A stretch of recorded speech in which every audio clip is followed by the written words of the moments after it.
Welcome to the discussion on scholarships. And when I say discussion, I do hope it is a discussion. So feel free to unmute yourself and ask any questions that you have along the way, or type in that chat box, Victoria, and we'll answer what you have. What I'm going to do today is kind of do an overview of the scholarship. So I'm going to talk about the different scholarships offered by ALD, the 3 different categories. I'm going to talk about what's new this year. So if you're a returning advisor, like Carlia, you know what some of the differences might be, or that, that's coming down the pike. And then I'm going to talk specifically about the TRO and the Stemler processes because they involve the campus. So let's start off, we'll talk, and Carlia is on our national board and she's served on scholarship committees before. So Carlia, please chime in if you have any tips or ideas or anything I'm missing, okay? Okay. Great. Okay, so some of the different fellowships, different scholarships, I'm going to pull up and share my screen here. Okay, everyone see the home page? Okay, so when you go to the home page, if you click on scholarships and awards, it brings you to our general scholarship page. So I mentioned we have 3 different scholarships categories. We have over 96 scholarships that we award, but we have the TRO undergraduate scholarship, the Stemler study abroad scholarship, and the graduate fellowship. So I'm going to start first with graduate fellowships because that's the first deadline and it's the easiest for you. So we have 26 graduate fellowships that we award. These are this year's winners.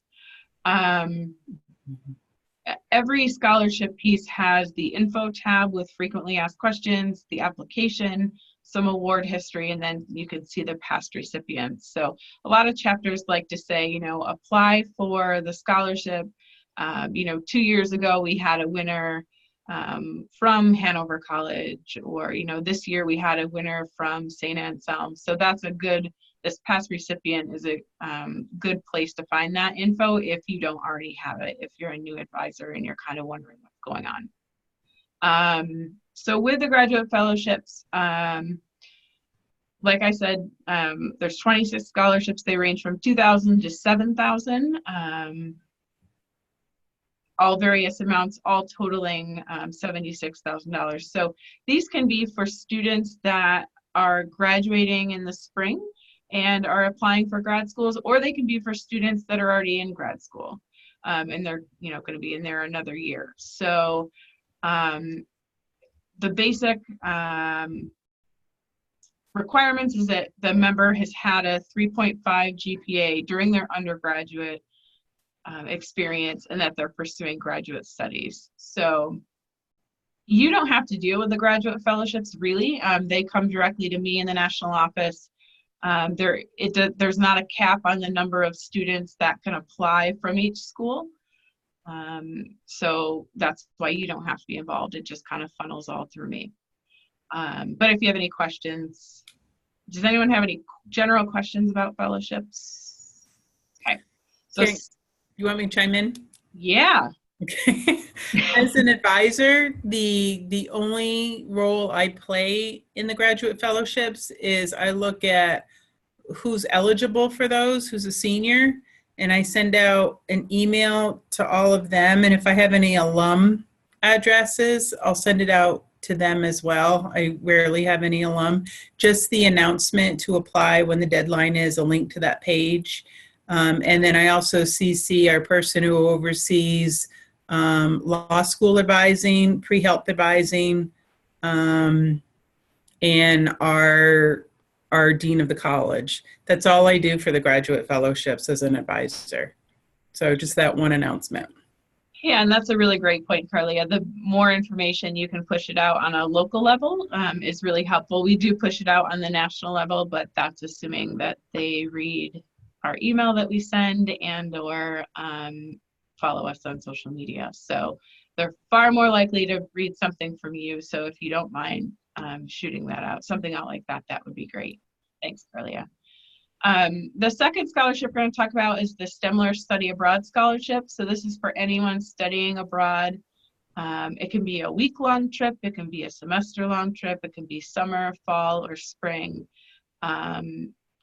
If you look on the info tab, it will tell you the dates. So it must take place between May 2020 and May 2021. So I've already gotten emails saying, well, I'm studying this semester. Does it count? No, they would have had to apply last year. So, and I work, I'll field those questions as I get them. Every year I get kind of off date applications, and I work with the applicants and kind of explain from there.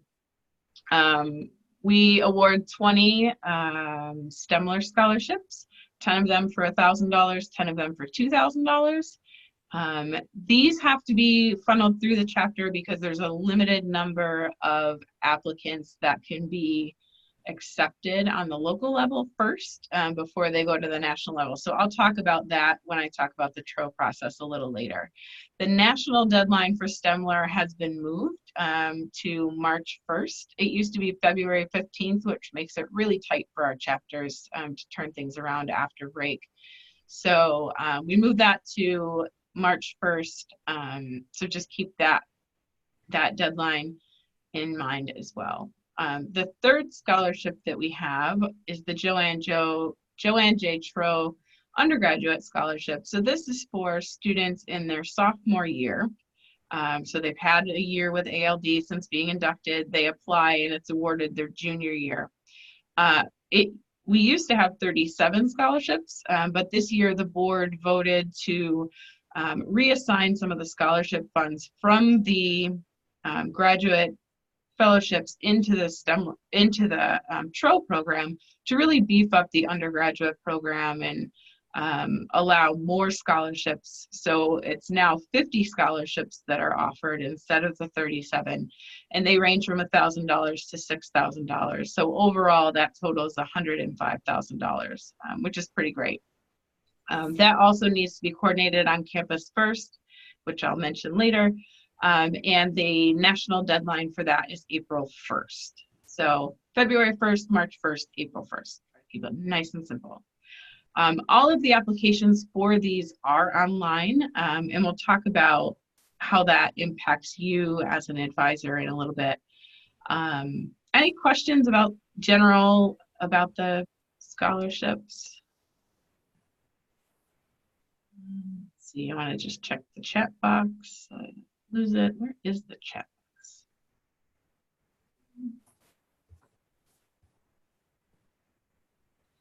box? We do have a question. Do the graduate scholarships apply to professional schools? Can you give me a little more on that, Lynn? Can you come back? I think your video works, right? Hello. We were just wondering. Hi. We were just wondering about, medical school, pharmacy school, those types. Yeah, absolutely. Absolutely. So it can work for a master's degree. It can work for a PhD.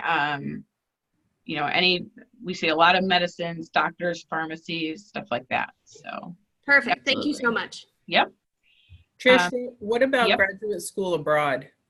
Or is no. Okay. Good question, Carlia. We can only send funds to U.S.-based institutions. So if they're studying, in Cambridge, in England or whatnot, we can't award them a graduate fellowship.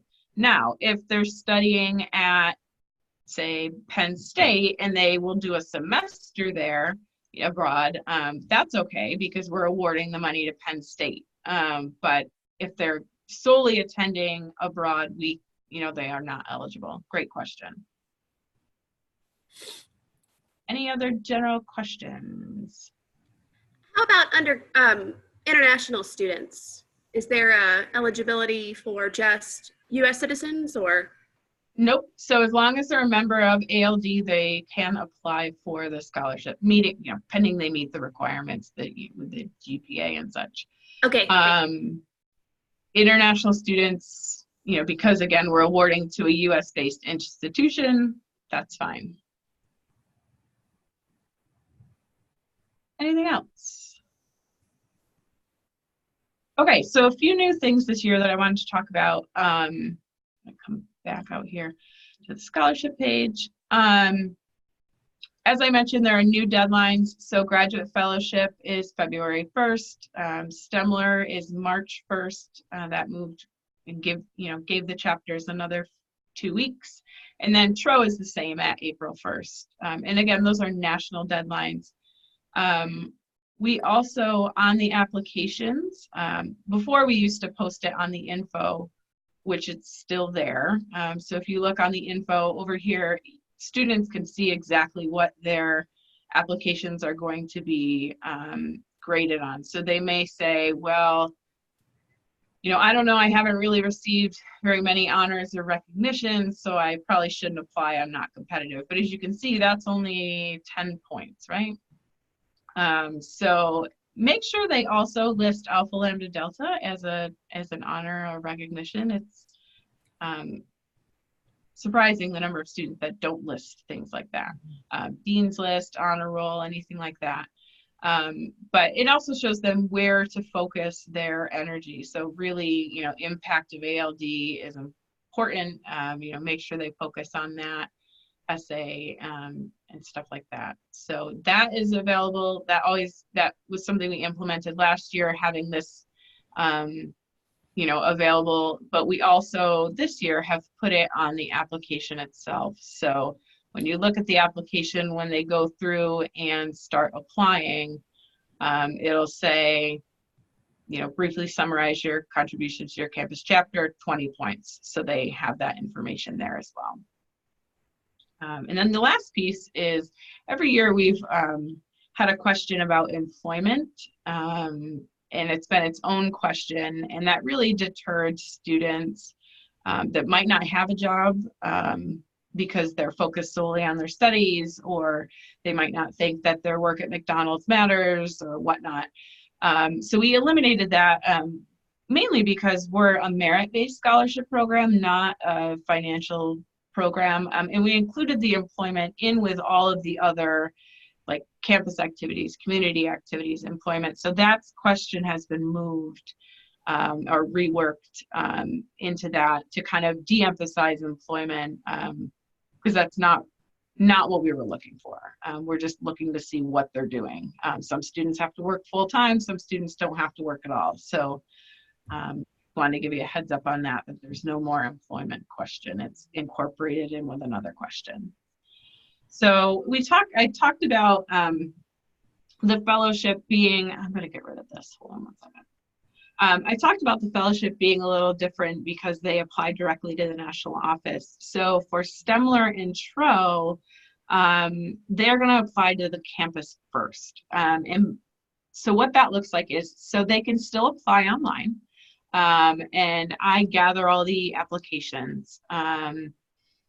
And then you tell me your dates. So let's say Carlia emails me and says, my Stemler date is February 15th. So then on the 16th, I will send her a PDF of her applicants. And then from there, she'll say, really like Jane Doe, let's go with her. And we'll move on from there. And the reason, so it used to be a paper process, and not only is it cumbersome for you, but it's really cumbersome for the national office. So what we do now is we have the students submit it online. We prefer the online method. We do have all the applications are posted in a Word document on the site as well. I don't know if you saw them. I'll show you again. If you really don't want to use the online method, you do have the option to do it paper first, but ultimately your final candidate does need to submit their application online. By funneling the process through us first, basically I'm doing all the legwork for you. So I'm following up with the students and saying, hey, I'm missing your letter of recommendation, or hey, you forgot to fill out the question about campus activities, fill that, send that to me, or resubmit your application. I work to verify the transcripts. So we ask for official transcripts. If they don't submit an official transcript, if they don't have the money. So let's say someone from, UAB sends a transcript, it's unofficial. I'm going to email Victoria and say, can you, verify that this is accurate? If you can, great, that counts. If you can't, I'll go back to the student and say, unfortunately, we're not able to verify that. Can you please submit an official? So I do a lot of the runarounds so that you don't have to, because I know y'all are busy. So like I said, you set your deadlines, you let me know when that is. I'll send an email probably tomorrow asking for them if you haven't told me already. Most chapters have separate deadlines for TRO and for Stemler. A couple chapters, very few, pick the same deadline. It's all up to you. You do what works for you. So let's see here. We do recommend, though, not making your deadlines on a Friday. Because I'm not emailing you anything on a Saturday. So, make your deadlines for a Sunday night so that when I come in Monday, I can send that to you to review. And it also gives the students the weekend to work on it. So if you're thinking about a Friday deadline, kick it over to Sunday and just give everybody a couple extra days, because the reality is you're not getting it until Monday anyway. Most people choose to get the applications all at once, most advisors. So, if you say your deadline's February 15th, on the 16th, I'll send them to you. Some advisors do prefer I send them once they complete prior to the deadline. So if you prefer that, just let me know and I'll make a note and make sure that happens as well. Carlia, do you have anything to add about the process? I tend to like to know who's applying, and I'll manage that at a chapter level, because with some of them, I just like to offer, to be able to, if for them either to put them into contact with one of our recipients if they're still a student here. Like if we still have a Stemler that's a senior, that student may assist them or run a workshop for them. Or they may want me to, I'll offer to review their essays as well. So I tend to like to know who applies.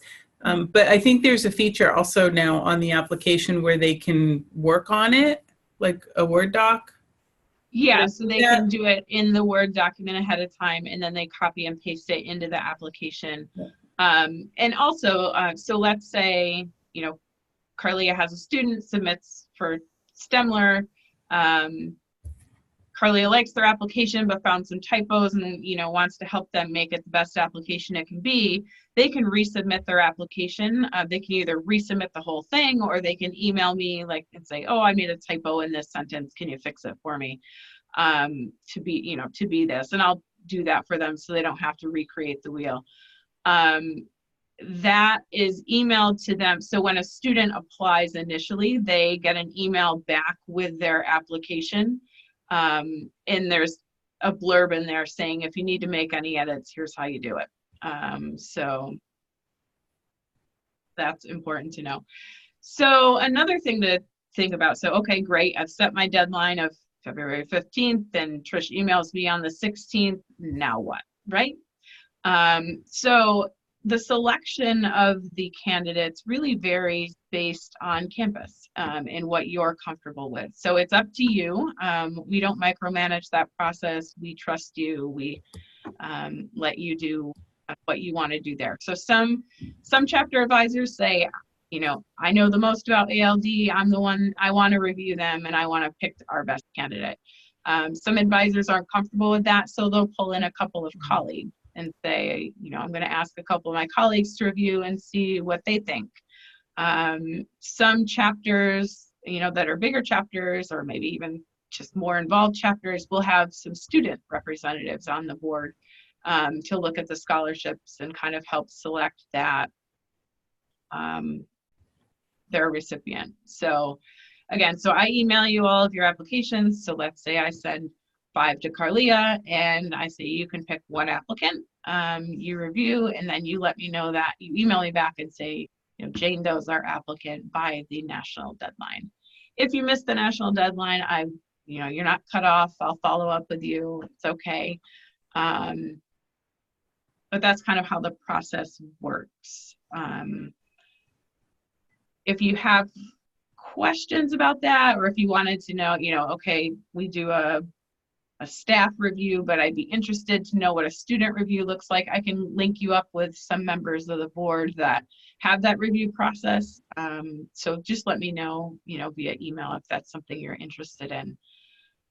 Stemler and TRO do have like I mentioned, limits to the number of applicants you can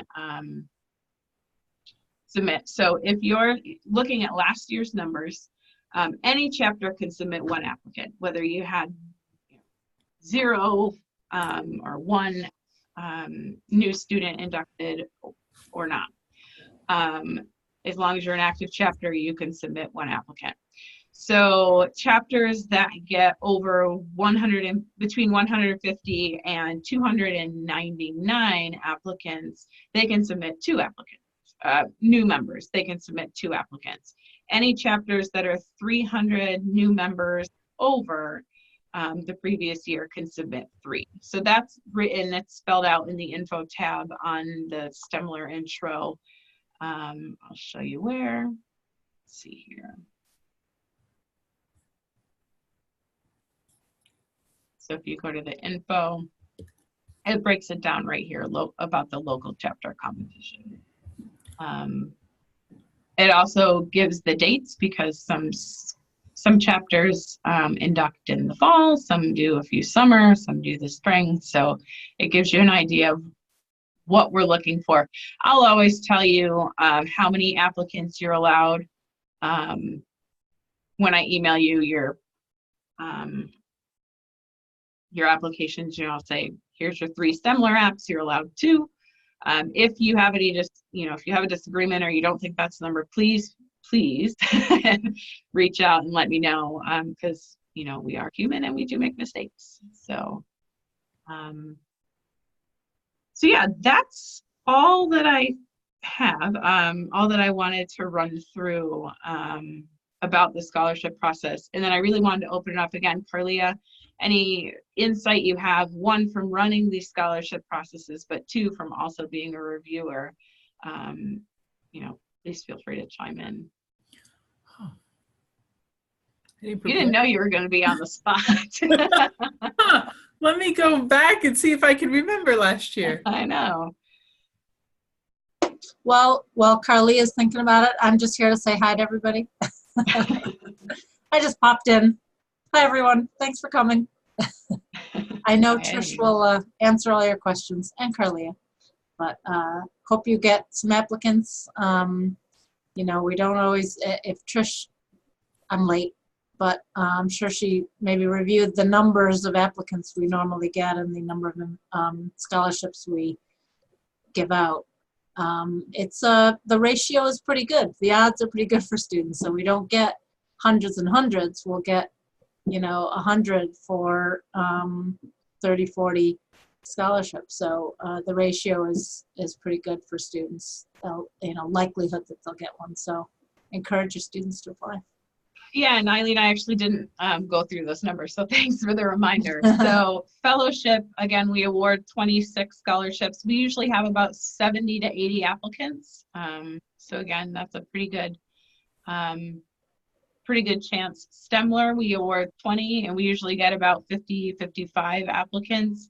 And then TRO, we used to award 37. We now award 50, and we usually end up with just under 100 TRO applications. So, 50% chance there. So definitely worth, they all have great odds, definitely worth applying for. I'm going to bow out. I was just saying hi. Okay, hi. I think in reviewing last year, those who, it's easy to tell those who really are invested in doing it and those who are just trying to do it to get it in. That, and along with, I worked on the graduate fellowship one, really taking a look at, they're so busy applying to grad schools and getting letters of recommendation.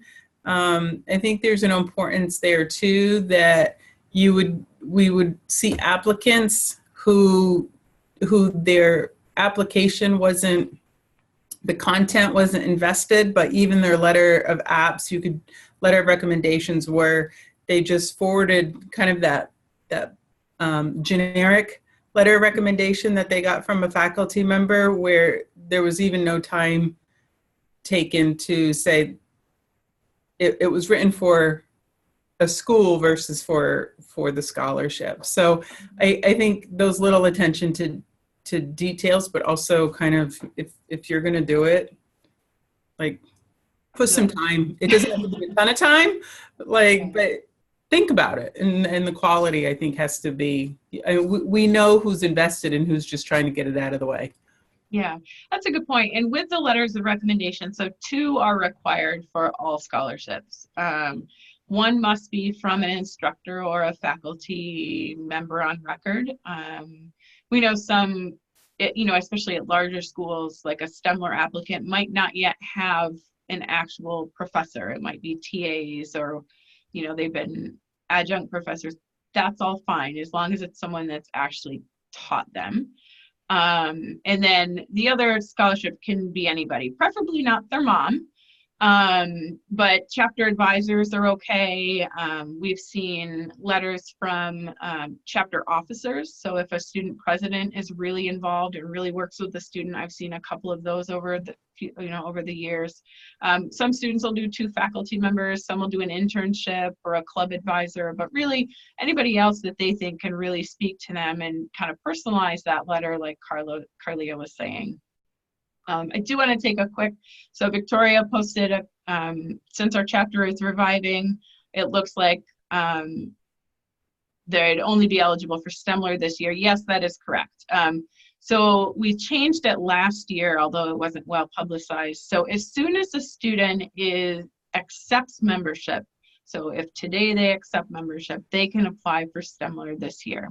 And because we realized that some study abroad programs happen between freshman and sophomore year.